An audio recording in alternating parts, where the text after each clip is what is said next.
America అధ్యక్షుడు Donald Trump మరోసారి Greenland పై రెచ్చిపోయారు. ఈ రెండు దేశాల మధ్య ఇంకా ఉద్రిక్తత కొనసాగుతూనే ఉంది. వాస్తవానికి గ్రీన్లాండ్ అనేది డెన్మార్క్ ఆధీనంలో ఉండేటువంటి ఒక ప్రాంతం, ఒక దివి, ఒక ఐలాండ్. సో దానికంటూ కొన్ని నిబంధనలు, కట్టుబాట్లు. ఉదాహరణకి గతంలో మీకు చెప్పాను, India is complete country of 29 states and 7 union territories. అదే మాదిరిగా డెన్మార్క్ అనేటువంటి ఒక దేశానికి ఈ గ్రీన్లాండ్ అనేది కూడా ఒక యూనియన్ టెరిటరీ. మీరు చూడండి ఇక్కడ గ్రీన్లాండ్, సో ఆ తర్వాత డెన్మార్క్. సో డెన్మార్క్ అండర్లోనే ఇక్కడ గ్రీన్లాండ్ అనేది ఉంటుంది. అయితే గ్రీన్లాండ్కి సపరేట్గా ఒక ప్రెసిడెంట్ కూడా ఉంటాడంట. సో సుమారుగా 60 నుంచి 70,000 మంది జనాభా అక్కడ ఉంటారు. అద్భుతమైనటువంటి ఆయిల్ రిజర్వ్స్ ఉన్నటువంటి ప్రాంతం అది. సో ఎక్స్ట్రీమ్గా టూరిజానికి తర్వాత రకరకాలుగా పెట్టింది పేరు. చాలా ఫైనాన్షియల్గా మంచిగా స్టేబుల్గా ఉన్నటువంటి దేశం గ్రీన్లాండ్. సో గ్రీన్లాండ్ అనేది డెన్మార్క్లో one of the part. So ఇప్పుడు అమెరికా అధ్యక్షుడు గ్రీన్లాండ్ పై ఏమంటున్నాడంటే, సో అసలు ఎక్కడ కూడా ఏ ఒక్క ఆధారం లేదు దేనికి, డెన్మార్క్ ప్రాంతానికి, డెన్మార్క్ దేశానికి సంబంధించిన ప్రాంతమే గ్రీన్లాండ్ అనే దానికి ఎక్కడ ఆధారాలు లేవు. వాళ్ళు చెప్తూ ఉంటారు, ఎప్పుడో ఒకప్పుడు ఒక పడవ వాళ్ళది గ్రీన్లాండ్కి వెళ్ళింది, ఆ రోజు నుంచి ఆ గ్రీన్లాండ్ మాదైపోయింది అనే రకంగా డెన్మార్క్ చెప్తుంది. అలాంటిది మరి రోజు కొన్ని వందల పడవలు వెళ్తాయి గ్రీన్లాండ్కి, అని మేము చెప్పుకుంటున్నామా?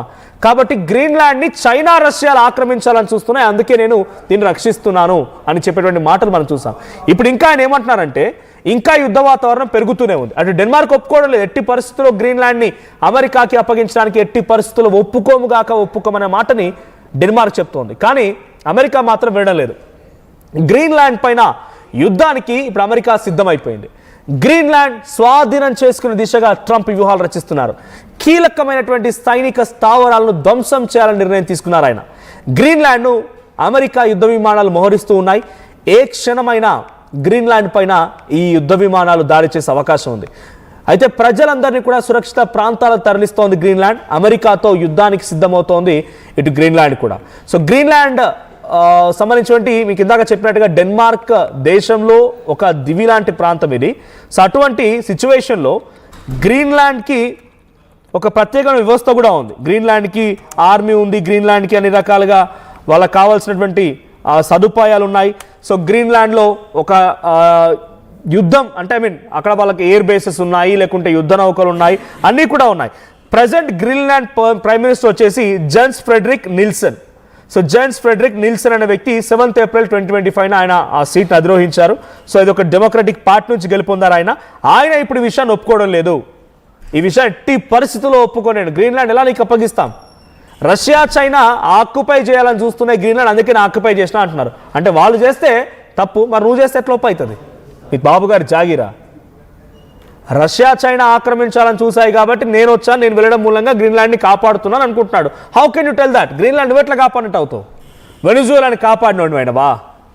వెనిజువేలాని కాపాడావా గ్రీన్లాండ్ని కాపాడడానికి? నీ ఉద్దేశం కేవలం అక్కడ ఉన్నటువంటి ఆర్థిక వనరుల్ని మొత్తాన్ని నీ వైపుగా తిప్పుకొని అమెరికా, నిన్ను మాట కూడా అన్నాడు, అమెరికా ప్రాధాన్యతే నాకు ముఖ్యం, శాంతి బహుమతులు ఇవేమి నాకు వద్దు, అమెరికా ప్రాధాన్యత నా ముఖ్యం అని చెప్పిన నువ్వు ఇప్పుడు గ్రీన్లాండ్ మాత్రం ఎందుకు శాంతి లేకపోతే వేరే దేశాలు ఆక్యుపై చేస్తున్నా అంటున్నావు? అంటే ఇక్కడ పనిచేయదా శాంతి? ఇక్కడ అమెరికా లక్ష్యాల కోసం, అమెరికా ప్రాధాన్యత కోసం మాత్రమే గ్రీన్లాండ్ని స్వాధీనపరుచుకుంటున్నాడు ఆయన. There is no doubt at all. అమెరికాలో ఉన్నటువంటి ఎయిర్ బేసెస్ని గ్రీన్లాండ్లో కూడా షిఫ్ట్ చేస్తూ అక్కడ కూడా తన సైనిక స్థావరాలను ఏర్పాటు చేయాలని ఒక దురుద్దేశంతో ఉన్నాడు. 60,000 మంది జనమే, గ్రీన్లాండ్ మొత్తం కలిపితే 60,000 మంది జనమే. ఆ 60,000 మంది జనానికి అద్భుతమైన మినరల్స్, రేర్ ఎర్త్ మినరల్స్ ఉన్నాయి, అద్భుతమైనటువంటి టూరిజం స్పాట్స్ ఉన్నాయి, ఆయిల్ రిజర్వ్స్ ఉన్నాయి, ఇంకా చాలా ఉన్నాయి. ఆ గ్రీన్లాండ్ గురించి చెప్పుకుంటే పోతే చాలా అద్భుతమైనటువంటి, అంటే వాళ్ళు చాలా సెల్ఫ్ సఫిషియెంట్గా ఉన్నారు ప్రజెంట్. కానీ అమెరికా అధ్యక్షుడు ఆ సెల్ఫ్ సఫిషియెంట్ పైన కన్నేసి డెన్మార్క్ నుంచి దాన్ని కాదని పక్కకు నెట్టి ఏకంగా పార్లమెంట్ బిల్ పాస్ చేసుకున్నాడు ఆయన. వేరే దేశం అంటే పక్కోడు ఆస్తి నా ఆస్తి అన్నట్టుగా తనకు తానే ఒక ప్రకటన రాసుకున్నట్టుగా ఒక పేపర్ అగ్రిమెంట్ రాసుకున్నాడు ఆయన. సో అదే ఆయన ఏం చేస్తారంటే పార్లమెంట్లో బిల్ పాస్ చేస్తున్నాడు. ఏమని? గ్రీన్లాండ్ అనేటిది అమెరికాలో one of the state, America స్టేట్స్లో వన్ ఆఫ్ ది స్టేట్ అని డిక్లరేషన్ ఇచ్చేసుకున్నాడు పార్లమెంట్లో. కానీ గ్రీన్లాండ్ దీనికి ఒప్పుకోవడం లేదు. గ్రీన్లాండ్ వద్దంటోంది, గ్రీన్లాండ్ హెచ్చరిస్తోంది, మాపై నిజంగానే వాళ్ళ చేయాల్సి వస్తే యుద్ధం ప్రకటిస్తామంటోంది. వాళ్ళ శక్తి సామర్థ్యాలు అమెరికాను ఎదిరించడం కోసం ఏ మాత్రం సరిపోవు. కానీ వాళ్ళ ధైర్యం, వాళ్ళ తెగింపు, వాళ్ళ పట్టుదల గొప్పది. అక్కడ వాళ్ళ పట్టుదల గొప్పది. ఇక్కడితో పాటుగా చాలా డెన్మార్క్ కూడా చెప్తోంది. డెన్మార్క్ కూడా ఏమంటోంది, ఎలాగైనా సరే గ్రీన్లాండ్ని అప్పగించము. గ్రీన్లాండ్ ఇది మా దేశంలో, అంటే మా సంబంధించినటువంటి భూభాగమే గ్రీన్లాండ్ కూడా. గ్రీన్లాండ్ అనేది ఒక ప్రత్యేక దేశమేం కాదు. It's not an independent country, it's just an island and self governing territory of Denmark. వాళ్ళకు కూడా ప్రత్యేకంగా పరిపాలించుకోవడం కోసం కొన్ని ఏర్పాటు చేశారు, కానీ అది డెన్మార్క్లోనే ఒక భాగం. సో ఇంటర్నల్గా వాళ్ళకి ఎటువంటి ఇష్యూస్ లేవు, సెల్ఫ్ సఫిషియెంట్గా ఉన్నారు, సెల్ఫ్ రిలయంట్గా ఉన్నారు, ఎటువంటి ఇష్యూస్ లేవు.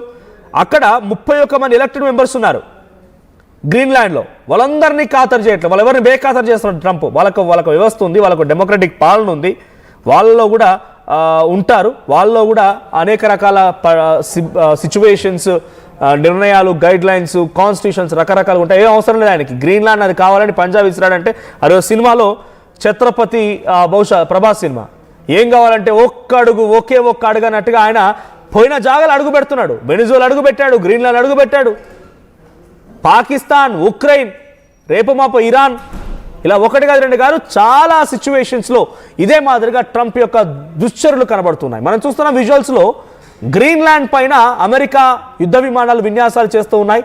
సో గ్రీన్లాండ్లో ఏ క్షణమైనా ఆ యుద్ధ విన్యాసాలు చేసే విమానాలు లాంచ్ చేసి వాటి ద్వారా అక్కడ ప్రభుత్వాన్ని కుప్పకూల్చేసి, అక్కడి సైన్యాన్ని దెబ్బతీసి, అక్కడ యుద్ధ సామగ్రిని పేల్చేసి ఆ దేశాన్ని మొత్తం తన కంట్రోల్లోకి తీసుకోవాలని ఒక ఆలోచనతోనే డొనాల్డ్ ట్రంప్ ఉన్నారు. ఇదొకటే కాదు, డొనాల్డ్ ట్రంప్ ఏం చేస్తున్నారంటే నార్డ్, అంటే అమెరికా అండ్ కెనడా రెండు కలిసినటువంటి ఒక army, North America aerospace defences command.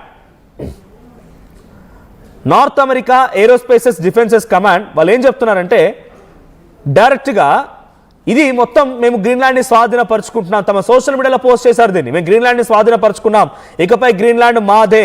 Canada, Denmark రాజ్యం సమన్వయంతో ఈ కార్యకలాపాలు జరగనున్నాయని గ్రీన్లాండ్ ప్రభుత్వానికి దీన్ని గురించి ముందుగానే సమాచారం అందించామని కూడా నార్డ్ తెలుపుతోందంట. ఆల్రెడీ మేము కెనడాకి, డెన్మార్క్ వీళ్ళకి చెప్పాము, ఇక మేము గ్రీన్లాండ్ స్వాధీనం చేసుకుంటున్నాం, ఇకపై ఎటువంటి చర్యలు ఉన్నా కూడా, ఇకపై ఎటువంటి పరిపాలనా అంశాలు ఉన్నా కూడా మేము గ్రీన్లాండ్పై మేమే చూసుకుంటాం అన్నట్టుగా నోటీస్ ఇచ్చామన్న రకంగా నార్డ్ చెప్తోంది. ఇది ఒకటే కాదు, ఒక ఫోటో కూడా ఉంది, మీకు ఆ ఫోటో కూడా ప్లే చేసి చూపించే ప్రయత్నం చేస్తా. సో డొనాల్డ్ ట్రంప్ ఒక ఫోటోని, గ్రీన్లాండ్ యుఎస్ టెరిటరీ, గ్రీన్లాండ్ అనేది ఇప్పుడు అమెరికాకు సంబంధించిన ఒక ద్వీపం అనేటువంటి ఒక జెండాను తీసుకువెళ్ళి ఆయన గ్రీన్లాండ్పై పాతినట్టుగా, ఆయనతో పాటుగా మ్యాక్రో రూబియో తన కామర్స్ జనరల్ సెక్రటరీ అండ్ ఆయన వైస్ ప్రెసిడెంట్ జేడీ వాన్స్ ఇద్దరు కూడా ఆ పక్కన నిల్చున్నారు. ఆయన ఒక జెండాను పట్టుకెళ్ళి, ఆయన అఫీషియల్ ట్విట్టర్ పోస్ట్ ఇది మీరు చూడండి, ఆయన official Donald Trump social media పోస్ట్లో అఫీషియల్ ఆయన ట్వీట్ చేసిన ట్వీట్ ఇది. పిస్తారు కొంచెం కిందికి డౌన్ చేయండి. సో డొనాల్డ్ ట్రంప్కి సంబంధించినటువంటి ట్వీట్ అది. సో డైరెక్ట్గా డొనాల్డ్ ట్రంపే ట్వీట్ చేశారు దీన్ని, ఈ Greenland is an US territory established in 2026. డైరెక్ట్గా ఆయన ఈ రకంగా ట్వీట్ చేశారు. అంటే ఆయన ఎవరు ఏమనుకుంటారు, ఎవరు ఏమైపోతే నాకేంటి, నేను మాత్రం అమెరికా యొక్క ప్రాధాన్యంతోనే ముందుకు వెళ్తాను రకంగా మాట్లాడుతున్నారు. కాబట్టి అమెరికా ప్రాధాన్యం నీకుంటే ఉండొచ్చు, కానీ వేరే దేశానికి ఏం పని? నీ ఇంట్లో నువ్వు ఉంటావా, చస్తావా, నీ ఇంట్లో నువ్వు తగలడిపోతావా, నీ ఇష్టం అది. కానీ పక్కోడి ఇంట్లోకి నేను వెళ్తా, పక్కోడి ఇల్లు కూడా నాదే, ఆ ఇంట్లో కూడా నేనే ఉంటా, ఆ ఇంట్లో కూడా నేనే చేస్తా అంటే పొరపాటు. సో డొనాల్డ్ ట్రంప్ చేస్తుంది అదే. ఇప్పుడు వరుసగా ఒకదాని తర్వాత ఒకటి తన దేశాన్ని విస్తరించే పనిలో ఉన్నారు, లేకపోతే తన యొక్క ఫేస్, తన ఐకానిక్ ఫేస్ని చూపించి అందరినీ భయపెట్టాలని కూడా చూస్తూనే ఉన్నాడు. సో ప్రస్తుతం డొనాల్డ్ ట్రంప్ గ్రీన్లాండ్ మాదే రకంగా మొన్న పార్లమెంట్లో బిల్ పాస్ చేయడం, ఇప్పుడు యుద్ధ విమానాలు పంపించి గ్రీన్లాండ్ పైన యుద్ధ విన్యాసాలు చేయిస్తూ ఏ క్షణమైన గ్రీన్లాండ్ సైన్యాన్ని కుప్పకూల్చేసి ఆ గ్రీన్లాండ్ మొత్తాన్ని కూడా తన దేశంలో వన్ ఆఫ్ ది భాగస్వామిగా చేసుకోవడం కోసం అనేక కుట్ల యత్నాలు